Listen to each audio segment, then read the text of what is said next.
안녕하세요. 인천 한노TV 박태선 노무사입니다. 오늘은 산업안전보건법 제29조에서 규정한 노동자에 대한 안전보건교육에 대해서 알아보도록 하겠습니다. 사업주는 소속 근로자에 대하여 고용노동부령으로 정하는 바에 따라서 정기적으로 안전보건교육을 실시하여야 하는데요. 이러한 안전보건교육을 실시하지 아니한 경우 노동자 1인당 500만원 이하의 과태료를 부과하도록 되어 있습니다. 법에서는 노동자를 채용할 때와 작업 내용을 변경할 때 해당 작업에 필요한 안전보건교육을 실시하도록 되어 있고요. 또한 노동자가 유해하거나 위험한 작업에 채용하거나 그 작업으로 작업 내용을 변경할 때에도 유해하거나 위험한 작업에 필요한 안전보건교육을 실시하여야 합니다. 노동자에 대한 교육은 사업주가 실시하면 되는데 산업안전보건법에서는 각 분야별로 교육에 꼭 들어가야 하는 내용을 규정하고 있으므로 보다 전문적인 교육이 필요하다면 안전보건교육을 전문으로 하고자 고용노동부 장관에게 등록한 교육기관에 위탁하여 교육을 실시할 수도 있습니다.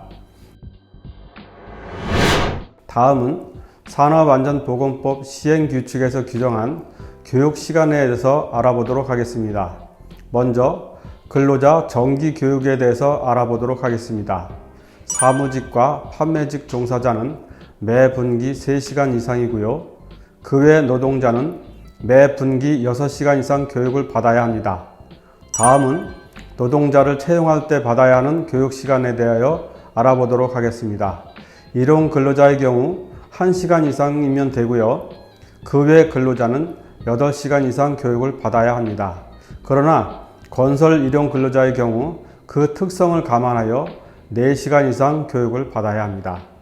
작업 내용을 변경하는 경우 근로자는 1시간 이상 교육을 받으면 되지만 그 외 근로자는 2시간 이상 교육을 받아야 합니다. 그리고 관리 감독자의 경우 연간 16시간 이상 교육을 받아야 합니다.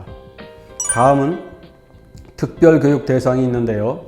특별교육은 유해하거나 위험한 작업에 종사하는 경우 그 종류별로 최소 2시간에서 16시간 이상 교육을 받아야 합니다. 다만 상시 근로자 50인 미만의 도매업과 음식점업은 그 교육 시간을 50%까지만 하셔도 됩니다. 다음은 안전보건관리 책임자 등에 대한 교육 시간을 알아보도록 하겠습니다. 안전보건관리 책임자의 경우 신규 교육과 보수 교육 모두 6시간 이상 받아야 하고요. 안전관리자나 보건관리자 그리고 안전과 보건관리 전문기관에 종사하는 경우 신규 교육은 34시간 이상 그리고 보수 교육은 24시간 이상 받아야 합니다. 소규모 사업장인 상시 근로자 20인 이상 50인 미만 근로자가 있는 사업장의 경우에는 안전보건관리자를 차용하지 아니한 경우 안전보건 담당자를 지정하도록 되어 있는데요. 이 경우 안전 담당자는 8시간 이상 교육을 받아야 합니다. 다음은 최근 법 개정으로 추가된 특수형태 근로 종사자에 대한 안전보건교육에 대해서 알아보도록 하겠습니다.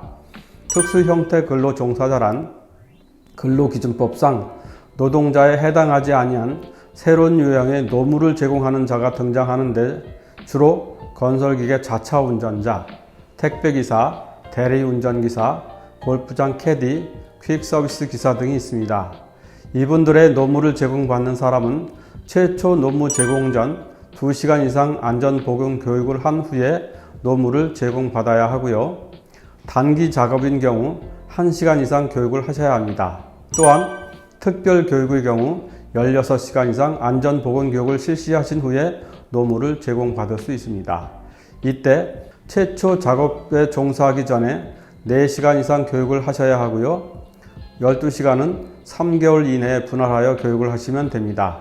다만 한국표준산업분류의 세 분류 중에 같은 종류의 업종에서 6개월 이상 근무한 경험이 있는 노동자가 이직 후 1년 이내에 같은 업종으로 채용하는 경우 교육시간의 50%만 이수하시면 됩니다. 오늘 준비한 내용은 여기까지고요. 다음부터는 산업안전보건법 시행규칙에서 정하고 있는 유해 위험 요인을 어떻게 발굴하고 대처하는지에 대해서 알아보도록 하겠습니다. 감사합니다.